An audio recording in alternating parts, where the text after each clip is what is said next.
Kia ora, g'day, welcome back. Here in this video, I just want to give a bit of an update in regards to a post that I've put up recently on YouTube, and that's in regards to the 36 to 48 hour pre-selection training camps, specifically for those that may be preparing for the specialist service selection.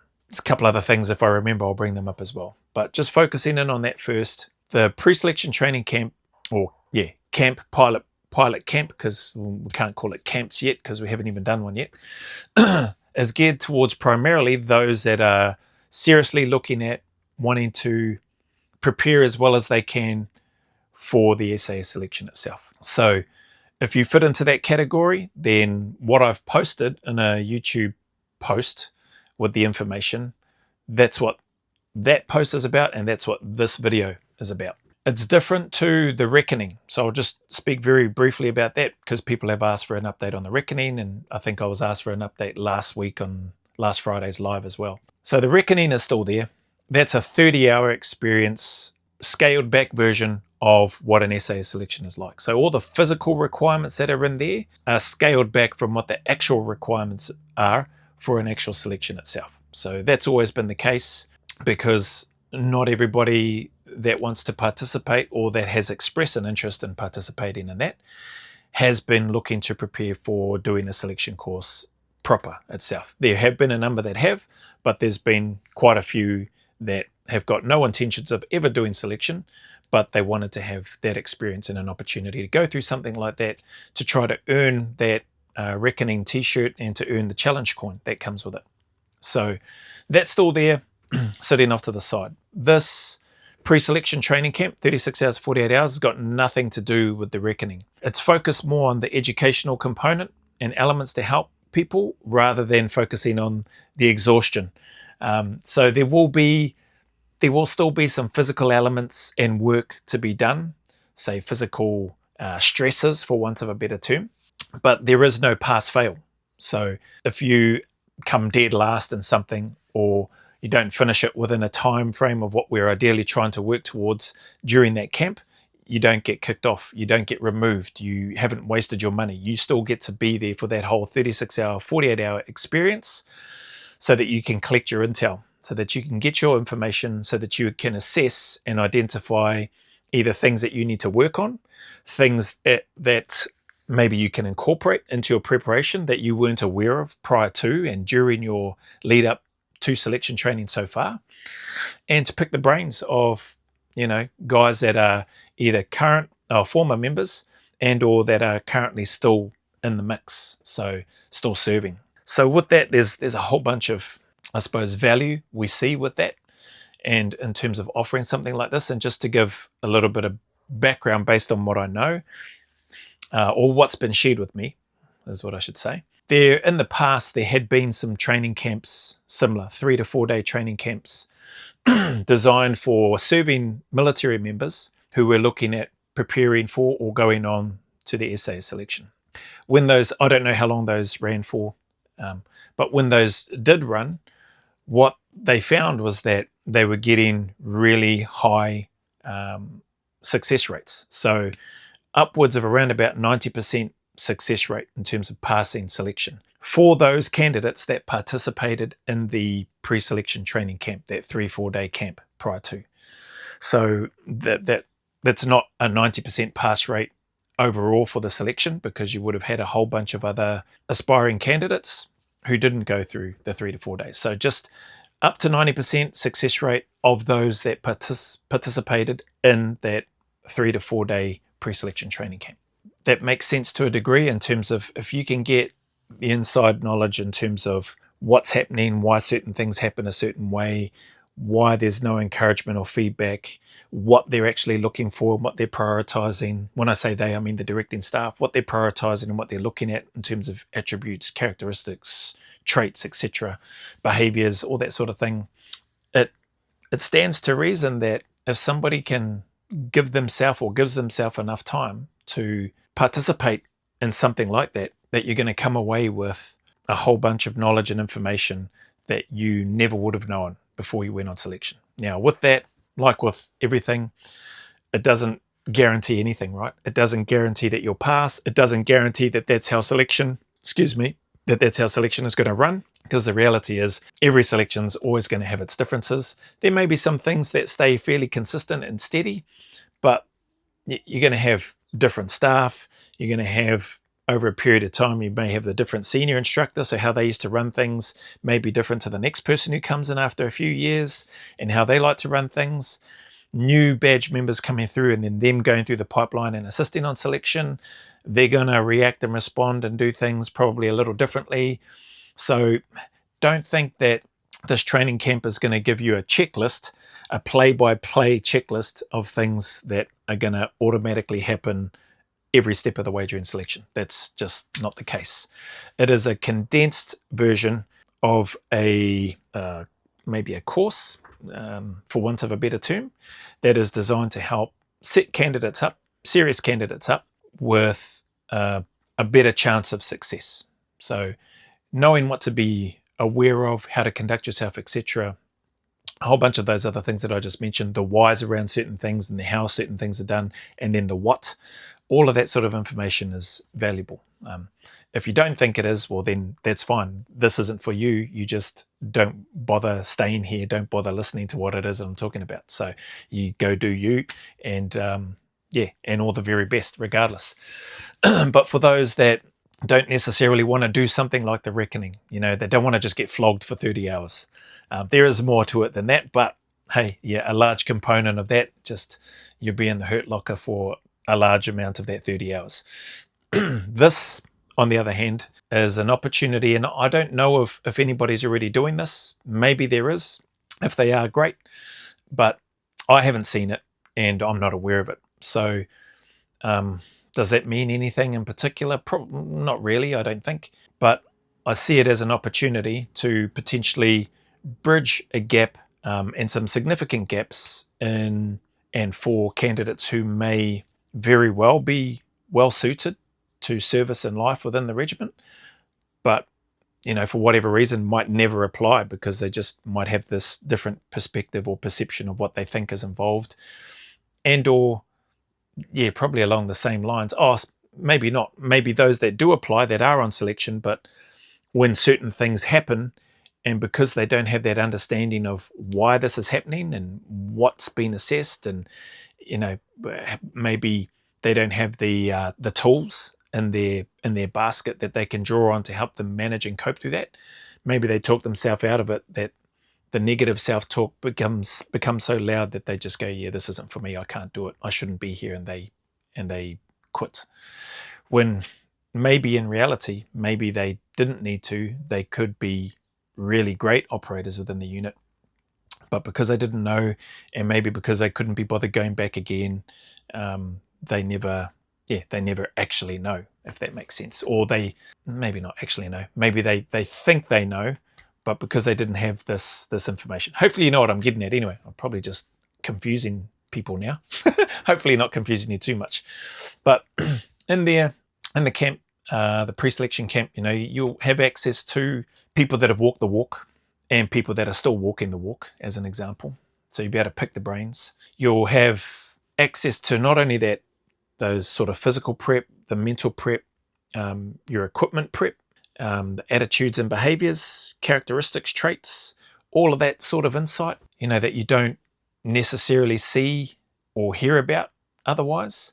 You'll get exposure to and help with, I suppose is the easiest way to put it, while still having an opportunity to be tested and stuff as well, and have sort of similar conditions, just so that you get a bit of a sense for what that looks like, what that sounds like, and what that feels like, particularly from a personal perspective.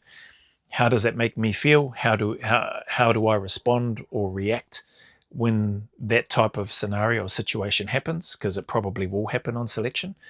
But having access to that sort of stuff, like what I was going to get into before I went off on a little bit of a tangent there, was in regards to the physical, mental, equipment, but tools and resources, skills, navigation. So we'll get into some of that, some tips and tricks in regards to seeing where your navigation is at, or what you understand, and then how and where you can apply some knowledge, skills, and experience, or some expertise, for want of a better term, to your own navigation level or standard that you have currently. if that makes sense. So yeah, I'm just trying to go off the top of my head in terms of what's on offer, but there's a heck of a lot. And hopefully, just with some of the stuff that I've spoken about now, for anybody that is seriously considering doing selection, have a read through that community post that I put up, have a listen to this video, or watch or listen of this video, and if it's something that you think you're interested in, we're looking for the first 10 to 15 people to run this pilot pre-selection training camp, which will run for 36 to 48 hours. So that's important for anybody that is wanting to put up their hand, because you will need to block out time for it so that you can participate fully and be fully immersed in that camp. So like I said, some of the information that I received was run over a 3 to 4 day training camp. This is more of a condensed version, and it's 36 to 48 hours. Looking to run that first pilot program, course, camp, for want of a better term, for those people that the date for that hasn't been set. That's what I was supposed to say. So there is no date confirmed yet, excuse me, but the logistics for running something like that versus the reckoning is a piece of cake. So so that's much easier, and hence why the price is much less than the reckoning. So on there, the foundation price at this stage for this pilot program, maybe the first, who knows, 2 or 3, is set at $495 per person. New Zealand dollars. So not rupees either, for those cheeky buggers out there that might be looking to try to pay in rupees. So $495 New Zealand to participate and learn, and also contribute, add your voice in the mix. But presumably those that are wanting to first pay that money, second come on to something like this, presumably they're wanting to come to absorb as much knowledge and information as they can, so that they can be as well prepared as they can be for their next step, which is stepping onto the selection, whenever that course is for them. So if you fall into that category, then this is something that may interest you. In terms of timings, dates, etc., well, once we've got an idea of who's interested, if anybody is interested, then we'll be able to start plotting dates out. At this stage, realistically, because of the easiness of being able to organize and coordinate and run something like this, it's not unrealistic for us to be able to run something like this monthly. Depending again on interest, it could be run every second month, or it could be run 2 times a month. Just depends really on how many people are interested in doing something like this to prepare them for selection. Again, more so, definitely, or shouldn't say more so, but definitely primarily geared towards people that are wanting to do selection, right? But also it is open. Like I said, you're not going to be failed on not being able to keep up or coming dead last in some physical activity that we may be doing as part of the environment to provide that sensory perception in terms of what that looks like, sounds like, feels like, etc. You don't get kicked off. You won't be told, okay, yep, you failed this, so you've got to go now. It's not like the reckoning, right? And it's not like a selection course whereby if you fail an activity, then it's like give you a mana wave, or they probably won't even give you a mana wave. They'll just be like, see you later, ka kite. So it's not like that. So whether you are the fittest person on the planet, or whether you're like an average Joe like me with regards to being on something like this, you're not going to be removed. You can obviously remove yourself if you're feeling like there's no value in it for you during the 36 or 48 hours. How or where you might feel that, I would be shocked. I'm not going to lie. I would be very surprised and shocked if anybody felt that way, but hey, it could happen. Yeah, so you can remove yourself, but you're not going to be kicked off or removed. So that removes that stress and element of, oh man, I'm paying this money. I want to find out as much as I can, because maybe even though I may not be preparing for selection, maybe I can use it in other areas of my life, or maybe I don't feel like doing selection now, but maybe I might want to in down the track, or whatever the case might be. And so having this sort of information could be helpful for those individuals. So anyway, hopefully that makes sense. If it doesn't, and you've got questions, just whack them in the comments, or you'll see in the post, my email is in there. You can maybe I should. Yeah, maybe I won't say that because I don't want to get spammed too much. Just whack your questions in the comments of this video if you've got any questions, and I'll look to try to get back to you on those. But otherwise, yeah, if it sounds interesting to you, if it sounds like something that you think would be helpful, beneficial to you, then yeah, have a look at that community post. Grab my email, flick through the details, put pre-selection training camp in the subject heading, and yeah, and we'll see where we land. I'll send you back a generic standard reply, which has got some questions and stuff in there for anybody that's interested just to answer and go through. Don't worry, it's not massively intrusive or anything like that, but it just helps give us a bit of context in and around who we're dealing with, what you're wanting to get out of it, etc., what your baseline is in terms of a number of things, and if there's any burning questions and things like that that you might have. So yeah, I'll leave that part there. The last part that I just want to speak to is probably more so for people, maybe ex-operators, maybe even current operators as well, whether they're from my vintage or whether they're before or whether they're current or whether they're post my time, like the next generation. And that's probably something that of a concern from any one of those people or generations that might be thinking, man, what you're doing is going to give away information around the selection itself and how sensitive that is and all that sort of thing. Listen, I'll be real transparent and honest here. This is just my take. First of all, no, that's not the case. Second is that there's no real gentle way of putting it. If all the information surrounding the units was that sensitive and that hush-hush that we didn't want people to see, we wouldn't have been making documentaries about them, right? So you can go onto the internet, you can watch hours worth of footage of selections and cycles and all that sort of thing and candidates going through. It doesn't give you all the deep dive tactical strategy stuff like that. You can sort of piece some things together, but there's lots of stuff that isn't shared. And on this camp, 36 hours to 48 hours, it's a limited amount of time, but we're trying to cram in as much information as we can to help candidates be better prepared for selection. We're not talking tactics, we're not talking strategy or what the unit does, we're not talking numbers within the units or within the squadrons, we're not talking capabilities, all that sort of thing. Like you can go online and look up a lot of that stuff, right? So we're not delving into any of that stuff. We're talking in terms of how can we best prepare candidates that genuinely want to serve in a unit like the Special Air Service, who have the aptitude for it, who have the physical ability for it, who have the heart and the mindset for it. And how can we help those candidates be better prepared? That, I suppose that's where I'm coming from. The last part in terms of that and people's concerns, I think I touched on this earlier at some point in this video. Selection courses change. Like they're not all run identical.